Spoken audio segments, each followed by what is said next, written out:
তোমরা যারা লম্বা লম্বা ভিডিও দেখতে পারো না, মানে ধৈর্য থাকে না যাদের, যেমন ধরো তুমি এমসিকিউর জন্য যখন ভিডিও দেখবা, সো মিনিমাম ধরো 500 এমসিকিউ সলভ করতে গেলে তোমার 7 থেকে 8 ঘন্টা লাগবে।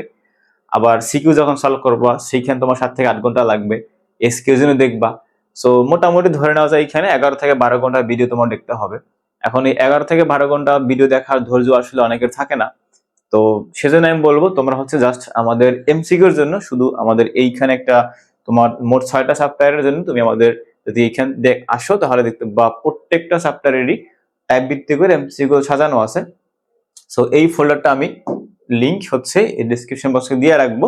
তো সেইখান থেকে তুমি এইখানে ডাউনলোড করে এখান থেকে পড়ে ফেলবা। আমাদের চ্যাপ্টার 3, 4, 5, 6, 7 এবং 11 প্রত্যেকটা চ্যাপ্টারে টাইপ ভিত্তিক করে সাজানো আছে এখানে। সো এখান থেকে দেখো কিরকম সাজানো আছে। আমাদের চ্যাপ্টার যেটা 6 মোল এবং মোলের ধারণা যেটা, সেখান থেকে টাইপ 1 হচ্ছে আমাদের মোল।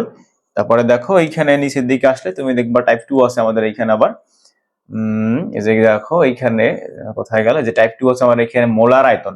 এখন দেখো তোমার কিন্তু অলরেডি টাইপ 2 থেকে অলরেডি তোমার এইখানে কতগুলো সলভ করা হইলো, 46টা। সো এতগুলো করার দরকার নাই। তুমি করবা কি, তুমি যখন এইখান থেকে অনেকগুলো একই রকম আছে জাস্ট টাইপটা বোঝার জন্য তুমি আগে দেখবা টাইপটা, তুমি টাইপ সম্পর্কে তুমি কি জানো, দেন এইখান থেকে তুমি হচ্ছে জাস্ট কয়েকটা প্র্যাকটিস করবে। এইখান থেকে জাস্ট কয়েকটা প্র্যাকটিস করবা, ঠিক আছে? এরপরে করতে হবে না, এরপরে করতে হবে না। দেন তুমি হচ্ছে যে টাইপ 2 করবা। যেমন এইখানে দেখো বলছে এইখানে যে এইটার আণবিক ভর কত, আর বলছে দেখো যে এই কার্বন ডাইঅক্সাইডের এক মোলে অণুর সংখ্যা কত। ঠিক এইখানে দেখো তুমি এরকম আরো অনেকগুলো পাবা এইখানে, ঠিক আছে? একই টাইপের আরো অনেকগুলো পাবা।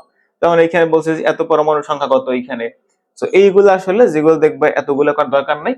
যেমন এইখানে এত অণুর ভর কত, কয়টা অণু আছে এইখানে, পরমাণুর সংখ্যা কত, এরকম তুমি আবার এখানেও কিন্তু পাবা। দেখো এই যে এখানে দেখবো যে অণুর ভর কত, ঠিক আছে? এরকম করে সো রিপিট দেখবা এগুলো কোশ্চেন আছে।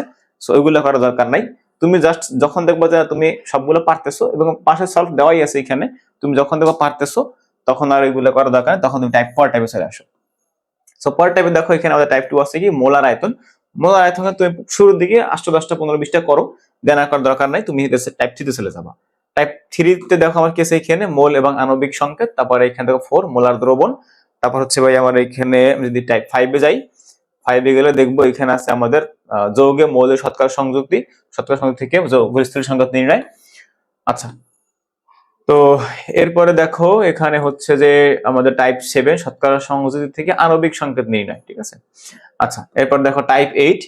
টাইপ 8 এর পরে হচ্ছে আমার এইখানে দেখো আবার হচ্ছে আমার এইখানে টাইপ 1, এটা আমাদের রাসায়নিক সমীকরণ সমতা সংখ্যা, টাইপ 1 আবার এখানে আবার। আচ্ছা, টাইপ এইখানে ওটা 10,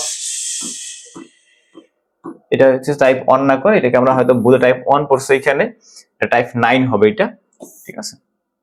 তারপর হচ্ছে আমার এইখানে এই যে টাইপ 10 হচ্ছে এই যে 10, 11, 10 এই 11, তো এই 11টা টাইপ মোট এইখানে। সো এইখানে দেখো তুমি আসলে দেখবো এখানে 181টা প্রবলেম দেওয়া আছে। 181টা করার দরকার নাই, তুমি এই চ্যাপ্টার থেকে মোটামুটি ধরো তুমি 100 সলভ করলেই হবে প্রত্যেকটা টাইপ থেকে। এখানে আমাদের টাইপ কয়টা পেলাম, এখানে 11 টাইপ পেয়েছি এখানে দেখো 11টার পর টাইপ পেয়েছি এখানে।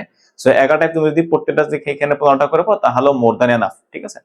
তো আমাদের 6টা চ্যাপ্টারে সবগুলো এমসিকিউ তুমি জাস্ট এই ফোল্ডারটা আসলেই পেয়ে যাবা, সবগুলো চ্যাপ্টার থেকে সলভ করে ফেলবা। মিনিমাম তোমার তো 500 এমসিকিউ সলভ করার ভিডিও দেখার তো আর দরকার নাই। তুমি এইখান থেকে 500 পেয়ে যাচ্ছ সবগুলো চ্যাপ্টার সলভ করলে, 500 বেশি পেয়ে যাচ্ছ। আর তোমার মনে এই সন্দেহ থাকবে না যে এখান থেকে কমন পারবে কি পারবে না, এগুলো করলে 100% কমন পারবে। সো ভিডিও যদি না দেখতে চাও কোনো সমস্যা নাই, এগুলো সলভ করো, শিটগুলো ডাউনলোড করো, প্রিন্ট করে পড়ো, তাহলে মোর দ্যান এনাফ।